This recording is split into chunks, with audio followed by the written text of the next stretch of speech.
بسم اللہ الرحمن الرحیم۔ صحیح بخاری حدیث نمبر 8۔ نبی کریم صلی اللہ علیہ وآلہ وسلم کے اس فرمان کی تشریح سے متعلق ہے جس میں آپ صلی اللہ علیہ وآلہ وسلم نے فرمایا کہ اسلام کی بنیاد 5 چیزوں پر رکھی گئی ہے اور ایمان کا تعلق قول اور فعل ہر دو سے ہے اور وہ بڑھتا ہے اور گھٹتا ہے، جیسا کہ اللہ نے فرمایا تاکہ ان کے پہلے ایمان کے ساتھ ایمان میں اور زیادتی ہو۔ سورۃ فاتح آیت نمبر 4۔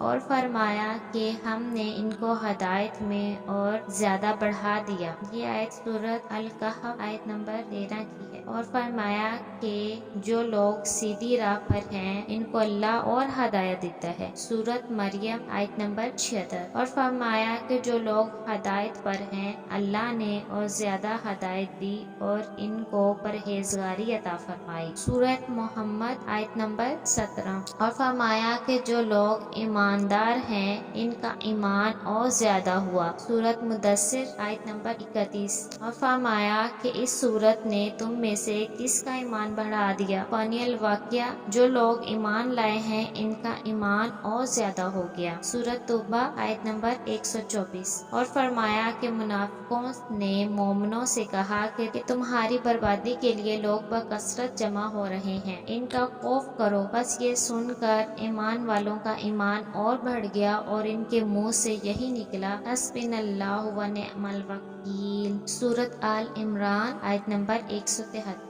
اور فرمایا ان کا اور کچھ نہیں بڑھا، ہاں ایمان اور اطاعت کا شیوا ضرور بڑھ گیا۔ سورۃ احزاب آیت نمبر 22۔ اور حدیث میں روایت ہوا کہ اللہ کی راہ میں محبت رکھنا اور اللہ ہی کے لیے کسی سے دشمنی کرنا ایمان میں داخل ہے۔ رواہ ابو داؤد عن ابی یمامہ۔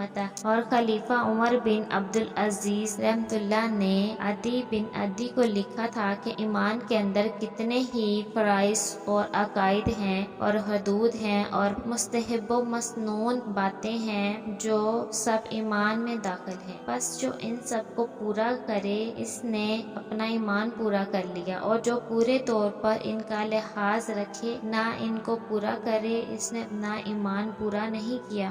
پھر اگر میں زندہ رہا تو ان سب کی تفصیلی معلومات تم کو بتلاؤں گا تاکہ میں ان پر عمل کروں، اور اگر میں مر ہی گیا تو مجھ کو تمہاری صحبت میں زندہ رہنے کی خواہش بھی نہیں۔ اور حضرت ابراہیم علیہ السلام کا قول قرآن مجید میں وارد ہوا ہے کہ لیکن میں چاہتا ہوں کہ میرے دل کو تسلی ہو جائے۔ اور معاذ رضی اللہ عنہ نے ایک دفعہ ایک صحابی اسود بن بلال نامی سے کہا تھا اس کے ہمارے پاس بیٹھو تاکہ ایک گھڑی ہم ایمان کی باتیں کر لیں، اور حضرت عبداللہ بن مسعود رضی اللہ عنہ نے فرمایا تھا کہ یقین پورا ایمان ہے اور صبر آدھا ایمان ہے۔ اور عبداللہ بن عمر رضی اللہ عنہ کا قول ہے کہ بندہ تقویٰ کی اصل حقیقت یہی کہنا کو نہیں پہنچ سکتا جب تک کہ وہ جو بات دل میں کھٹکتی ہو اسے بالکل چھوڑ نہ دے۔ مہاجد رحمۃ اللہ نے آیت کریمہ کی تفسیر میں فرمایا کہ اس نے تمہارے لیے دین کا وہی راستہ ٹھہرایا جو